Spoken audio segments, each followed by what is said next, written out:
사회에 미투 캠페인의 후폭풍이 거셉니다. 미투 캠페인은 성폭력의 피해자들이 SNS에 나도 피해자다 라고 고백함으로 그 성폭력의 심각성을 알리는 그런 캠페인이죠. 이 운동에 현직 여검사인 서지연 검사가 동참해서 법조계가 발칵 뒤집어졌습니다. 서지연 특별법이 거론되고 있는 그런 상황이죠. 법조계만이 아닙니다. 영화계 그리고 문학계도 시끌벅적합니다. 현직 여성 영화 감독이 후배를 성폭행한 것이 회자가 되고 있고, 노벨 문학상에 늘 거론되던 국민 시인이 상습적인 성추행의 가해자라는 고발이 있어서 문학계가 시끌벅적합니다. 국민들이 받는 충격도 상당하고요. 이런 현상들을 보면서 특별히 국민 시인으로 사랑받고 존경받았던 노 시인의 이름이 오르내리는 것을 보면서 두 가지를 생각했습니다.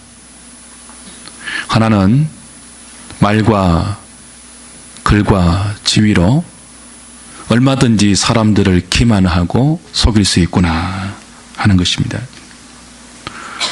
또 하나는 그럼에도 불구하고 인격과 성품과 그리고 삶이 부재하는 말과 글과 가르침은 언젠가는 그 실체가 폭로되고 사람들 앞에 심판받을 날이 반드시 오구나 하는 생각을 했습니다.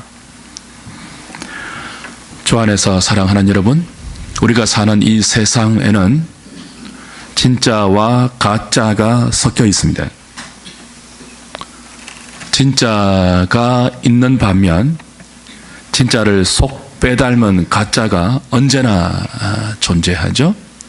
시계, 가방, 명품, 전자제품 같은 물건만이 아니고 모든 영역에 가짜가 있습니다. 때로는 가짜가 진짜보다 더 진짜 같은 것도 많이 있죠. 그러나 아무리 화려하고 정교해도 가짜는 가짜입니다. 언젠가는 그 가짜의 실체가 드러나서 사람들 앞에 폭로될 때가 오죠. 문제는 물건이나 상품이 아니라 사람이나 신앙의 영역에 있는 가짜입니다. 사람이 가짜일 때, 신앙이 가짜일 때 그 폐해는 말로 형언할 수 없을 정도로 크죠. 우리가 지금 보고 있는 베드로 후서는 가짜 진리를 전파하는 가짜 선생에게 영향을 받고 있는 교회를 향한 사도의 유언적인 편지입니다. 이 편지의 두 번째 장에서 베드로는 작심한 듯 교회를 미혹하고 있는 거짓 교사들의 실체를 폭로합니다. 지난주에 보았던 2장 1절부터 3절까지는 이 거짓 선생들에 대한 서론적인 요약이었죠. 오늘 우리가 중점적으로 볼 2장 4절부터 16절은 이들에게 임할 심판의 필연성, 반드시 이들에게 닥칠 그 심판의 엄중함을 경고로 설명합니다. 그리고 그럼에도 불구하고 그 하나님의 심판을 무시하는 무모한 거짓 교사들의 교만과 만용, 이성 없는 짐승 같은 이들의 본질을 더 적나라하게 파헤쳐서 이들을 향한 교회의 경각심을 사도는 더 심어주고 있습니다. 우선 베드로는 장차 이 거짓 교사들에게 임할 하나님의 심판을 구약의 세 가지 사건을 실예로 들어서 설명합니다. 4절에 하나님께서 범죄한 천사들을 용서치 아니하시고 심판했다 하는 것을 말하고요.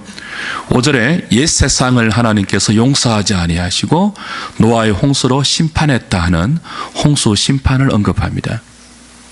그리고 6절부터 8절까지는 엄행으로 타락한 소돔 고모라를 하나님이 용서치 아니하시고 유황불로 심판하셨다 하는 소돔 고모라의 심판을 언급하십니다. 그러면서 9절 10절은 결론적으로 그렇기 때문에 주께서 경건한 자는 시험에서 건지시고 그리고 불의한 자는 형벌 아래에 두어 심판날까지 지키되 특별히 육체를 따라 더러운 정욕 가운데 행하며 주관하는 하나님을 멸시하는 자들에게는 형벌을 내리실 것이다 하는 결론을 내립니다. 그래서 이 새 구약의 신뢰처럼 지금 주관하는 하나님을 멸시하는 더러운 육체의 정욕 가운데 탐심으로 지어낸 말을 가지고 교회와 성도들을 미혹하는 거짓 교사들에게 세 가지 심판처럼 반드시 앞으로 하나님의 심판이 임할 것이다 하는 경고를 하고 있습니다. 그러나 이런 경고에도 불구하고 교회가 겪는 현실은 무엇입니까? 거짓 교사들이 꺾이지 않는 거죠. 가짜 선생들은 보란듯이 하나님의 심판을 무시합니다. 멸시합니다. 마치 심판이 없는 것처럼 교만과 방종을 일삼습니다. 참담하죠. 파렴치한 자신들의 악행을 더욱더 그 교회 가운데 일삼고 있습니다. 이들의 그 가정함과 이들의 파렴치함이 얼마나 크고 무서운지 12절에서 사도는 이성 없는 짐승 같아 그럽니다. 거짓 선생들이 이성 없는 짐승 같아요. 여기 이성 없는 짐승이란 말은 미친 짐승 그런 뜻입니다. 미친 짐승 무엇이 연상되지 않습니까? 가리지 않고 물어뜯는 짐승입니다. 사람을 가리지 않아요. 닥치는 대로 물어뜯습니다. 자기의 이득을 위해서 가리지 않고 물어뜯어 배를 채우는 가짜들, 거짓 교사들입니다. 미친 짐승같죠. 여러분, 이단들은 사람들을 가리지 않고 미혹합니다. 우리 주변에 있는 거짓 교사들, 제가 지난주에 몇 대형교회 지도자 이야기를 간접적으로 말했더니 설교를 듣고 누가 메시지로 이렇게 문의를 해왔어요. 그들이 가짜면 한국에 가짜 아닌 사람이 어디 있습니까? 정말 그들은 가짜죠. 많이 모인다고 그들이 진짜라는 보증은 없습니다. 그런 법은 없어요. 그들이 하고 있는 짓과 그들의 가르침과 그들의 삶의 열매를 보면 분명히 성경이 가짜라고 하는 가짜에 해당되거든요. 미친 짐승과 같은 사람들이 우리 주변에 있습니다. 사람을 가리지 않습니다. 신천지는 부모와 형제들에게 거짓말하고 속이는 것도 지혜와 모략이라고 하면서 사람을 물어뜯습니다. 우리가 가장 사랑하는 가족도 이들에게 물리면 예외가 없습니다. 미친 짐승들입니다. 내가 가장 아끼는 사람들도 이들은 가리지 않습니다. 노략질 해가고 물어뜯습니다. 13절과 14절을 보면 가짜 선생들은 이성 없는 미친 짐승 정도가 아니고 낮에 즐기고 노는 것을 기쁘게 여기는 사람들입니다. 속임수로 즐기는 자들입니다. 엄심이 가득한 눈으로 범죄하기를 거치지 않는 사람들입니다. 이들은 굳세지 못한 영혼들을 유혹하는 탐욕에 연단된 저주의 자식들입니다. 탐욕에 연단되었다는 뜻은 연단되다, 훈련해서 몸에 익다, 그런 뜻입니다. 무엇이든지 훈련을 많이 하면 몸에 익습니다. 하나님의 사람들은, 참된 선지자, 참된 교사들은 경건을 훈련하는 사람들이에요. 그래서 회중들에게 경건의 본을 보이는 사람들이죠. 정상적인 지도자는 그래요. 근데 가짜 선생들은 탐욕에 훈련되어 있는 사람들입니다. 탐욕에 연단되어 있는 사람들입니다. 탐욕도 많이 훈련하면 몸에 익습니다. 그래서 탐욕이 자연스러운 것이 되어요. 툭 치면 뭐가 나온다고요? 탐욕이 나와요.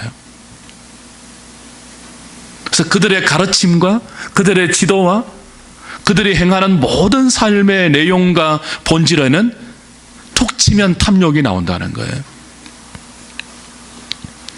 얼마나 탐욕으로 훈련을 많이 했으면 탐욕에 있어서는 타의 추종을 불허합니다.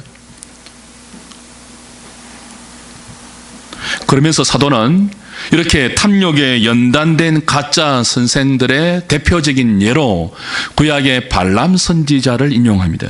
15절 16절이죠. 여러분 발람 선지자 아시죠?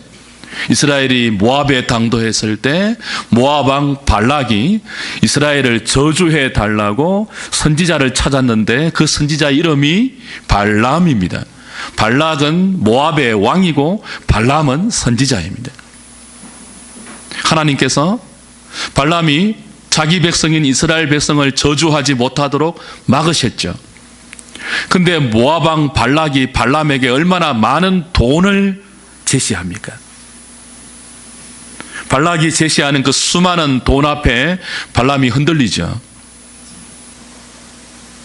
하나님께 묻습니다. 가도 되겠습니까?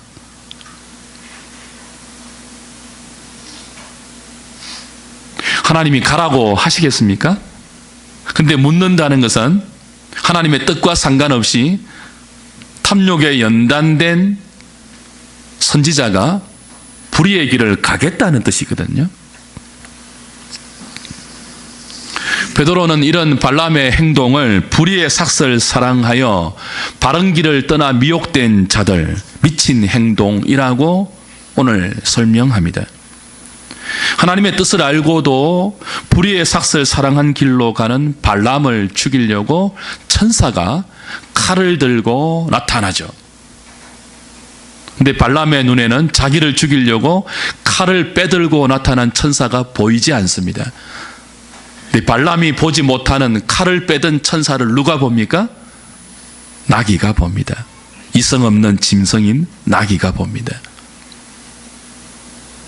그래서 나귀를 통해서 천사가 자신을 죽이지 못하게 하죠. 그래서 발람이 나귀의 뺨을 때립니다. 그때 하나님께서 나귀에게 말을 하게 하시죠. 나귀를 통해서 발람을 책망하십니다. 사랑하는 여러분, 베드로가 왜 발람 선지자를 인용할까요? 가짜 선생들이 이와 같다는 것입니다. 탐욕에 연단된 자들, 불의의 삭슬 사랑하여 자기 길을 버리고 돈을 쫓아가는 사람들. 나귀보다 못하다는 거예요. 나귀는 12절에 언급한 이성 없는 짐승의 한 종류죠. 날 때부터 죽기로 작정된 그런 존재들, 본래 잡혀 죽기 위해서 난 이성 없는 짐승들, 그런 짐승에게 책망을 받으니 발람이 이성 없는 짐승보다 못하다는 거죠. 탐욕에 연단된 선지자는 그렇습니다. 이성 없는 짐승보다 못해요. 자신이 미친 짐승처럼 대상을 가리지 않고 이득과 탐욕을 위해서라면 누구든지 물고 뜯는 그런 존재인 동시에, 그렇기 때문에 이성 없는 짐승보다 훨씬 못한, 오히려 이성 없는 짐승인 나귀에게 책망을 받아야 하는 존재, 가짜 선생들입니다. 베드로는 하나님의 말씀을 따르지 않고 돈을 따르다가 결국은 이스라엘 백성들을 모압 여인과 음행하게 해서 수많은 이스라엘 백성들을 죽게 만든 이 발람을 미친 행동의 선지자, 그렇게 규정합니다. 미쳤다는 거예요. 미친 짐승과 같은데 미친 짐승보다 더 못한, 미친 짐승에게 책망을 받아야 하는, 이성 없는 나귀도 보는 그 엄연한 영적 현실을 자기는 보지 못하는, 선지자라고 하는데 영적 현실을 보지 못하는 어처구니 없는 일이 불의의 삭슬을 사랑할 때, 탐욕에 연단될 때 그렇게 될 수밖에 없다는 것입니다. 지금 거짓 교사들이 교회를 미혹하고 있습니다. 이들의 잘못된 가르침에 많은 성도들이 영향을 받고 있습니다. 베드로가 왜 이들의 정체를 폭로하죠? 왜 발람 선지자를 인용하죠? 왜 구약의 세 가지 심판의 사례를 언급하죠? 이들도 발람이 나중에 이스라엘 백성들에게 맞아 죽었거든요. 이들도 하나님께서 심판하신 세 가지 구약의 신뢰들처럼 탐욕에 연단되어 불의의 삭슬조차 말씀의 길을 버리고 간 거짓 선지자 발람처럼 언젠가는 반드시, 그리고 엄중하게 하나님의 심판의 대상이 될 테니까 이들을 따라가지 말라는 거예요. 이들을 따라가면 그들이 멸망당할 때, 그들이 엄중한 하나님의 심판의 대상이 될 때 너희들도 함께 심판받을 수밖에 없으니 제발 따라가지 말라는 거죠. 근데 많은 사람들이 미친 짐승 같은 가짜 선생들, 탐욕에 연단된 이들의 가르침을 따라갑니다. 교회의 현실입니다. 과거에도 그렇고 지금도 그렇고 앞으로도 그럴 것입니다. 왜냐하면 진짜가 있는 곳에 가짜가 상존하기 때문입니다. 알곡이 있는 곳에 가라지도 있습니다. 최후의 심판 때까지 하나님은 가라지를 뽑지 말라고 하십니다. 알곡을 위했습니다. 그래서 우리는 분별해야 하죠. 왜 사람들이 미친 짐승 같은 가짜 선생들을 따라갈까요?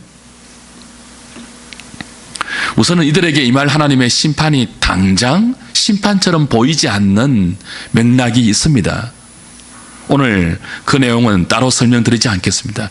그리고 가장 중요한 것은 이들의 가르침이 교묘하게 탐심으로 지어낸 말임에도 불구하고 그 지어낸 말의 내용이 무엇에 부합하기 때문에 그런 거예요? 시대의 정신과 맞습니다. 그 시대의 거짓 선지자들은 그 시대의 정신을 잘 캐치해서 사람들이 좋아하는 그 시대의 대세를 지어내어서 말하죠.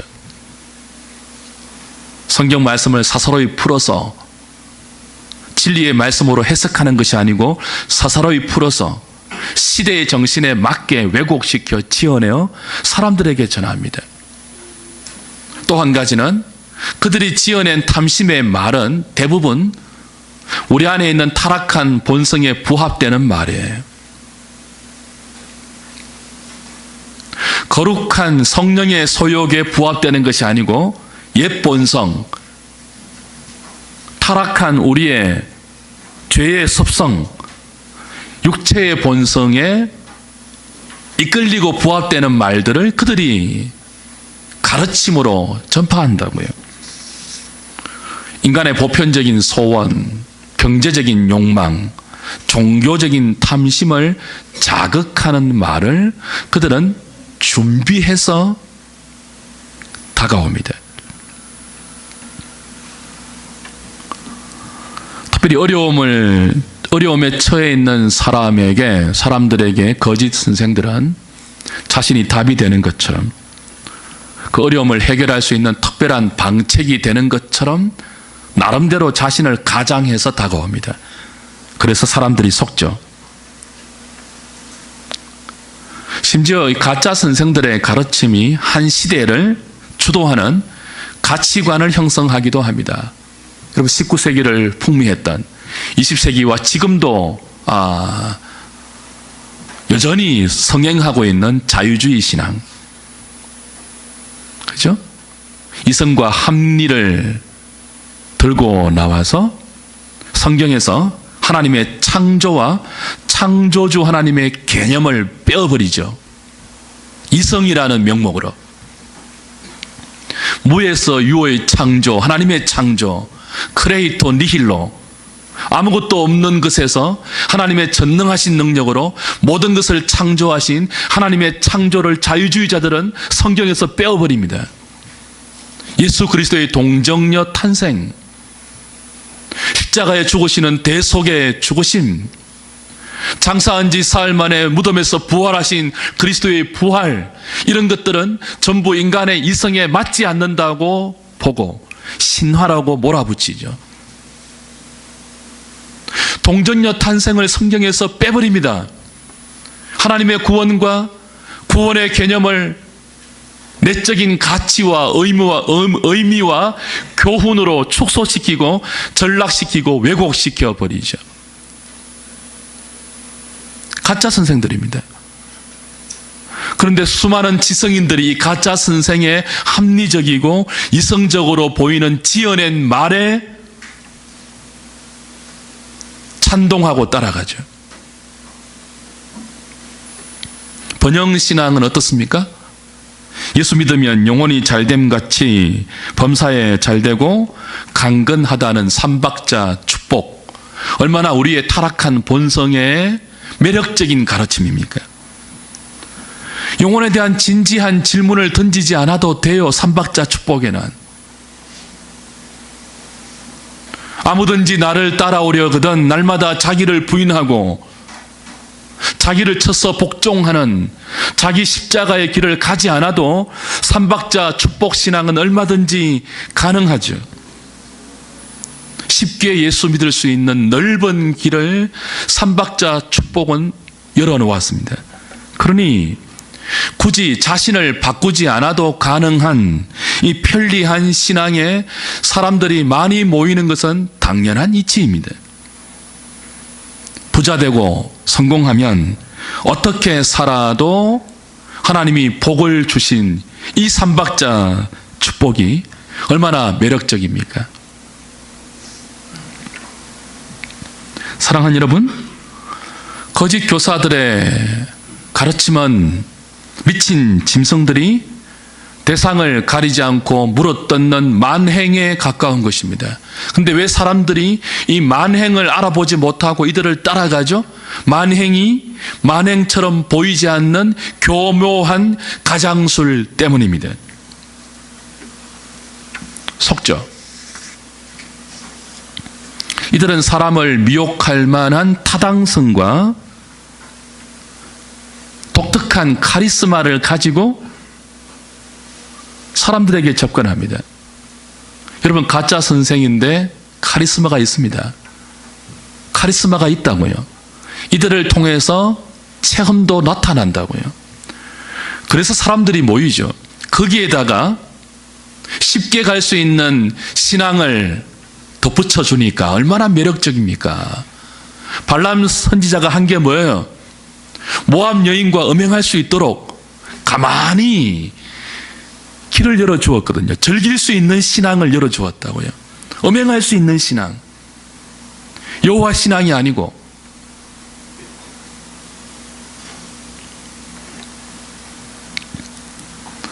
그러나 이 가짜 선생들이 지니고 있는 카리스마에는, 이들을 통해서 나타나는 체험의 현장에는 영혼에 대한 진지한 고민은 눈을 씻고 찾아볼 수 없습니다. 그들에게 믿는 것과 아는 것이 하나 되어 그리스도의 장성한 분량에 이르기까지 하나님을 사랑하는 그 사랑 앞에서 우리가 자라가는 인격과 성품의 구비됨은 그들의 가르침과 그들의 어디에도 찾아볼 수 없죠. 그것 없이도 사람을 감동시킬 수 있다는 사실을 아십니까? 여러분, 하나님을 아는 것과 하나님을 믿는 일에 하나가 되어서 온전한 사람을 이루어 그리스도의 장성한 분량에 이르기까지 우리를 자라게 하는 그런 성경적인 가르침과 그 성경적인 길을 가지 않음에도 불구하고 얼마든지 우리는 감동을 받을 수 있습니다. 카리스마에 의해서, 지어낸 탐심의 말에 의해서 우리는 얼마든지 은혜 받을 수 있다고요. 와, 여기구나. 살아있는 의미를 느낄 수 있다고요. 가짜 카리스마에도. 그러니 속죠. 그러나 그들의 카리스마는 가짜 카리스마이고 그들을 통해서 나타나는 체험은 가짜 체험입니다. 왜냐하면 열매로 알거든요. 현상을 통해서 우리가 분별하는 것이 아니고 열매를 통해서 분별해야 합니다. 마태복음에서 예수님이 산상수훈을 말씀하실 때 열매로 알리라 그랬잖아요. 가짜도 주의 이름으로 선지자 노릇합니다. 가짜도 주의 이름으로 권능을 많이 행합니다. 가짜들도 주의 이름으로 귀신을 쫓아냅니다. 근데 무엇으로 분별합니까? 모이는 숫자가 아니에요. 그들이 행하는 표적이 아니에요. 열매로 합니다. 열매로. 그 안에 그리스도를 아는 것과 믿는 것이 하나가 되는 온전한 인격이 열매로 드러나느냐. 하나님의 신성한 성품에 참여하여 주를 알고 그를 닮아가는 일에 진전이 있느냐. 거룩을 향한 열망이 있느냐. 탐욕에 연단된 사람이 아니고 경건에 연단되어 경건의 능력을 지니고 있느냐. 그게 열매이죠.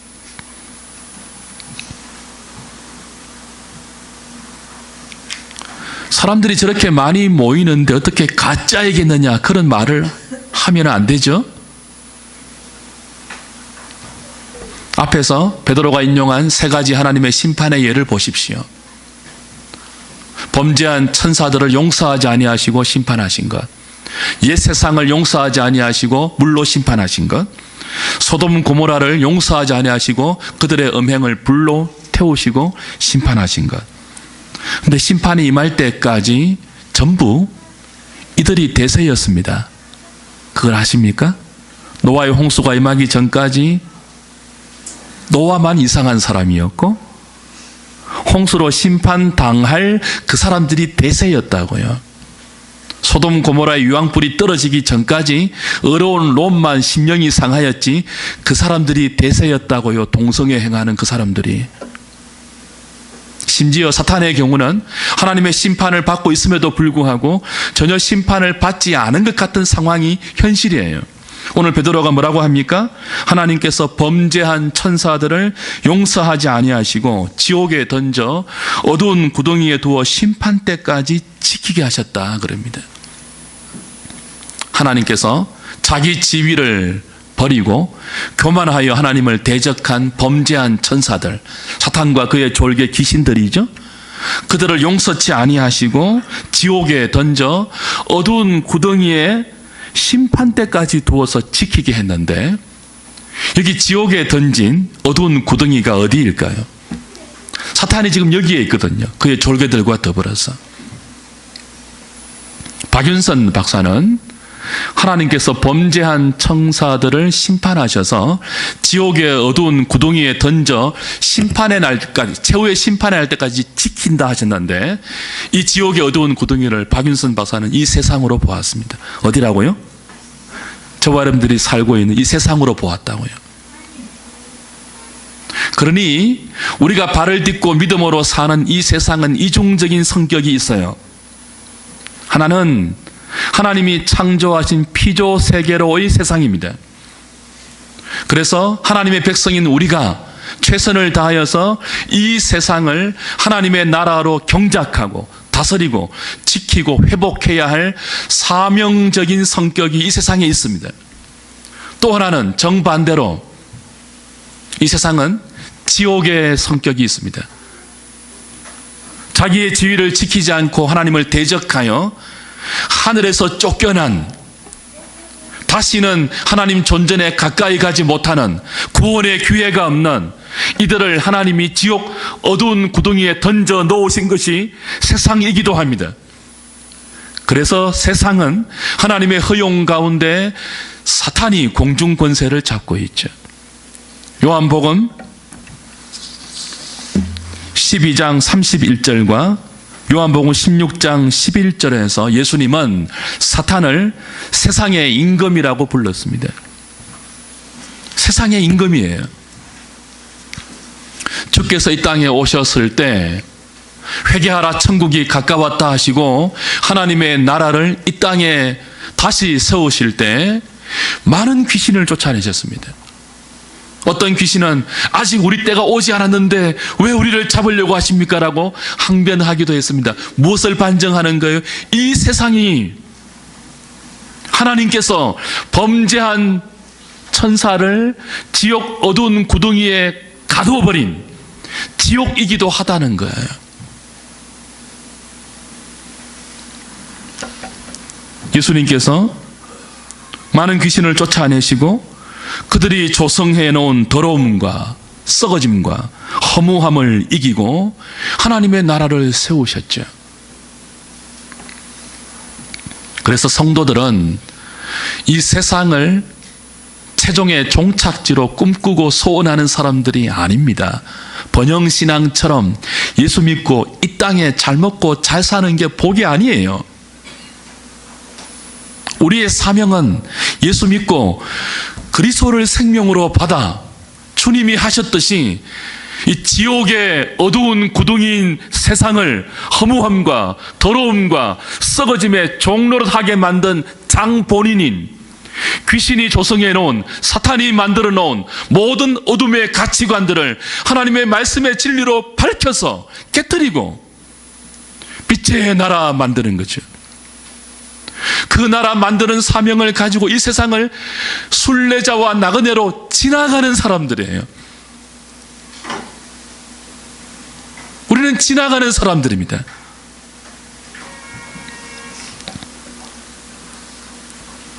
사탄이 만들어 놓은 온갖 죄악과 피 흘리기까지 싸우면서 이 어두운 지옥의 구덩이가 새 하늘과 새 땅과 새 예루살렘으로 갱신될 때를 소망하면서 지금 여기서 하나님의 자녀로 존재해야 하죠.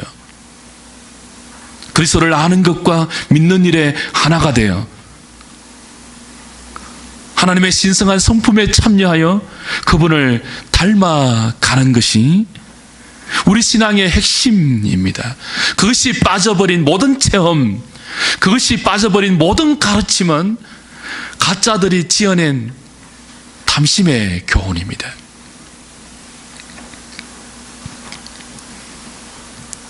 노아 홍수도 그렇죠?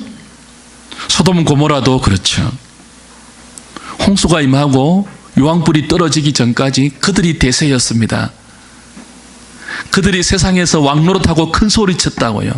그들이 노아를 비방했습니다. 무슨 홍수가 임하냐, 비도 오지 않는데. 산 위에서 방주를 짓는 노아는 그들의 비웃음을 참으면서 하나님의 뜻에 순종해야 했습니다. 예수 믿는 게 그런 것일 수 있거든요. 많이 모인다고 가짜가 아니라고요? 소돔 고모라의 그 수많은 다수가 가짜가 아니라고요? 동성애가 일상이 된 소돔 고모라가 진짜라고요? 많이 하기 때문에? 그렇지 않습니다. 외모로 분별해서는 안 됩니다. 숫자로 진위를 구분할 수는 없는 거예요. 성경이 말하는 인격, 성경이 말하는 하나님의 생명을 가진 자의 성품, 성경이 말하는 진리의 빛 아래서 자신의 삶을 기꺼이 순종시키는 믿음의 사람들의 흔적, 그 열매로 분별해야죠. 하나님은 노아의 홍수가 임하기까지 참았습니다. 노아와 그의 8명의 가족을 구원하시기 위해서 오랜 시간을 참았어요. 그들의 비방과 조롱을 참았어요.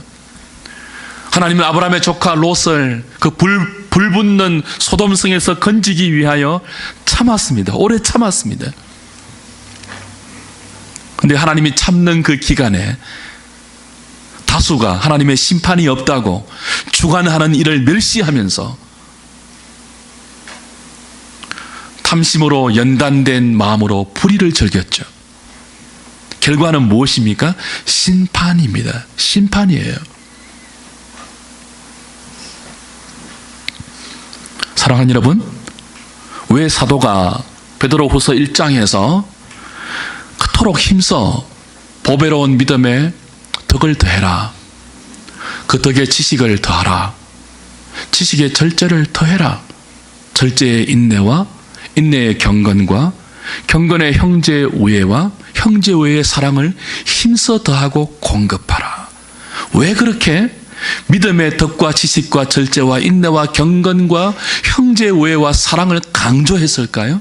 이것이 없으면 맹인이 되기 때문에요. 넘어가서 찾고 마칩시다.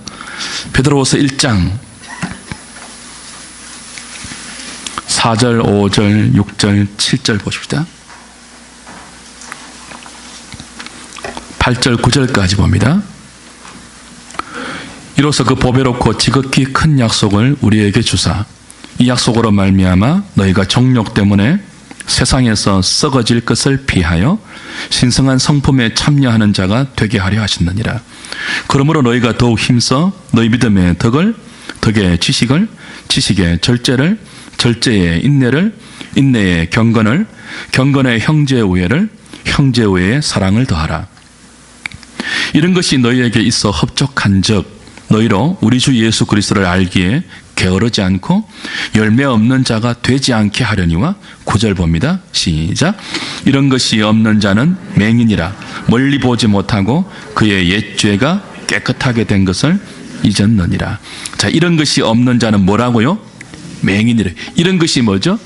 하나님이 은혜로 주신 보배로운 믿음에 덕을 더하고 그 덕에 지식을 공급하고 지식의 절제를, 절제의 인내를, 인내의 경건을, 경건의 형제 우애를, 형제 우애의 사랑을 이제는 외우셔야 돼요. 제가 얼마나 많이 말했습니까? 외우셔야 돼요. 그만큼 중요한 기독교 신앙의 핵심이 여기에 있습니다. 이것이 없으면 뭐가 된다고요? 맹인이 된대요. 어떤 맹인이죠? 멀리 보지 못하는 맹인이에요. 보세요. 이성 없는 짐승인 나귀가 보았잖아요. 그죠?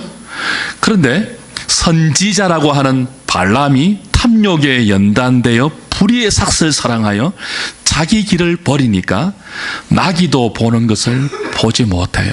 맹인이죠.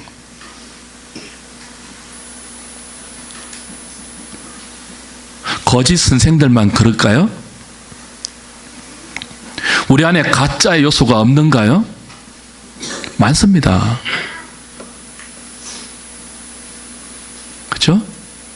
끊임없이 보배로운 믿음에 지식과 절제와 인내와 경건과 형제의 우애와 사랑을 힘쓰죠. 공급하지 않으면, 더하지 아니하면 우리도 멀리 보지 못하는 맹인이 될 수 있다고요. 눈앞에 이득만 보는 사람들, 세상에 대세만 보이는 사람들, 타락한 본성이 부추기는 우리의 옛 본성이 흡족할 만한 것만 보이는 사람들, 멀리 보지 못하는 맹인들이죠. 멀리 보지 못하면 분별을 못합니다. 가짜를 분별을 못해요.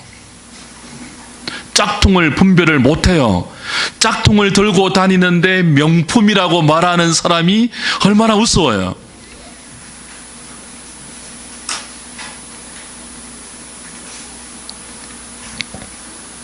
분별을 못하면 탐심으로 지어낸 가짜 선생들의 말에 미혹될 수 있습니다.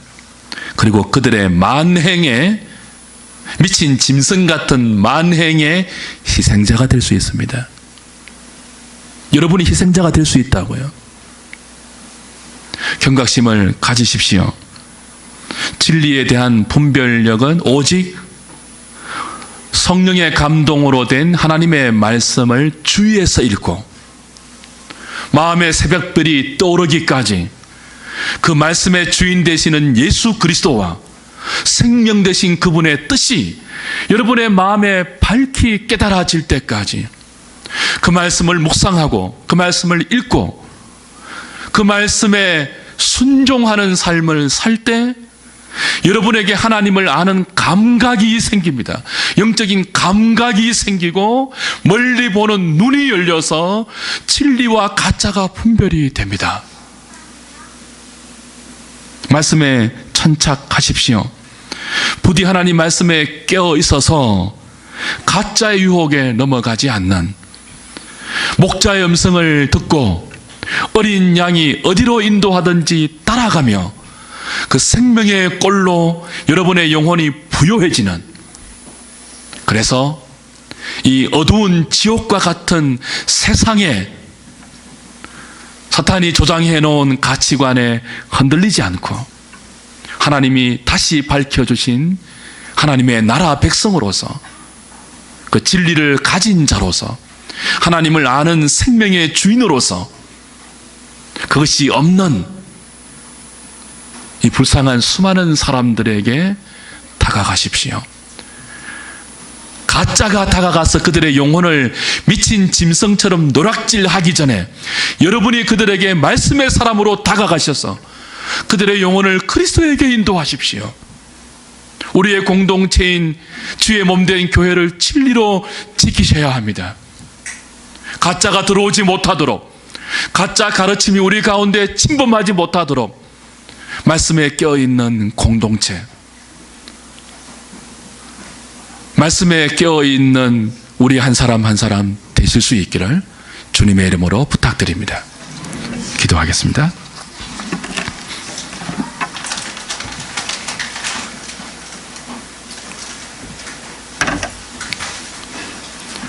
하나님 아버지, 이성 없는 짐승처럼 탐욕에 연단되어 탐심으로 지어낸 말을 가지고 교회를 미혹하고 성도들의 영혼을 노락질하는 가짜 선생들의 정체와 그들에게 반드시 임할 엄중하고도 분명한 하나님의 심판을 들었습니다.